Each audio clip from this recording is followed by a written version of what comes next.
The original Star Wars Battlefront was one of the most beautiful, shallow multiplayer shooters around. Now, with its sequel, they're hoping that a single-player campaign and some new game modes will help flesh out the experience. The story has you playing as a number of characters, but mainly Iden Versio, an Imperial commander charged with carrying out Emperor Palpatine's final orders. She's pretty cool, I guess, and she has this little droid that can electrocute people and unlock doors. So it's a cool idea, right? You get to play as a bad guy, and we'll see this whole story from the other side. There's only one problem. It's that the other side features some of the most poorly written, dull, cliched, uninspired experiences I've ever had in a AAA adventure. Iden is established as a merciless soldier. Rebels are literally running and screaming from her as she mows them down. What could have been an interesting character in Iden Versio is ruined an hour into the game when she makes the most absurd, knee-jerk change in her personality. So when you try to flip her motivation suddenly, it's just really hard to believe. Every character is just stripped of anything that makes them unique and identifiable. They're just skin shells,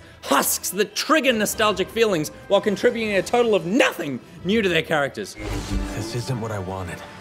Okay, but I can forgive a terrible story if the gameplay feels amazing. Unfortunately, the mission design here feels like an on-rails arcade shooter from a time zone in 1992. At one point, Luke is teamed up with this guy who's trying to open a door by hacking a console, of course, and I'm stuck fighting off waves of bugs. Finally, he's like, I did it, and I'm like, great, and then he's like, just one more console to go, and Jesus Christ, have we not figured out how to make games interesting yet? It's just wave after wave of Stormtrooper with no variety or challenge in maps that are clearly designed for multiplayer but have had single player forced upon them like a shit haircut on Ewan McGregor.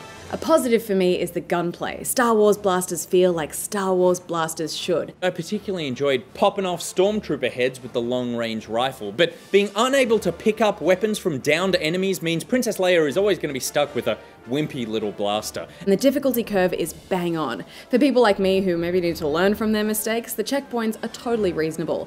And there's some fun ability unlocks to play with as well. No matter how basic the gameplay, you cannot deny the look and sound are phenomenal. I mean, it's not an enormous jump up from the last game, but that bar was already set so high. This is so Star Wars. And I loved the variety of locations, from forest battles on Endor to space fights above Naboo, and you'll get to pilot all the famous ships and vehicles from both sides, which is great. The multiplayer has all the things you liked from the last game, plus some new modes. There's objective-based 8v8 modes, there's team deathmatch with 10 people aside, and there's the 40-player Galactic Assault Wars, which are so much fun. There's lots of little objectives to focus on, making it accessible, and it feels like no matter where you are, you're constantly contributing to the greater goal. But the bitter taste left from the loot crates isn't improved by the fact that the whole upgrade system is so unnecessarily complicated. Earning battle points throughout the game lets you unlock new vehicles and heroes mid-battle, and you can upgrade all your characters with star cards, which is one of the game's 3 unique currency systems. There's also crystals and credits, and then there's character XP, which I think you can use to upgrade the star cards. I mean, why? Why make it so confusing? Is the goal to just confuse you into spending more money rather than having to learn this ridiculous system? Boo!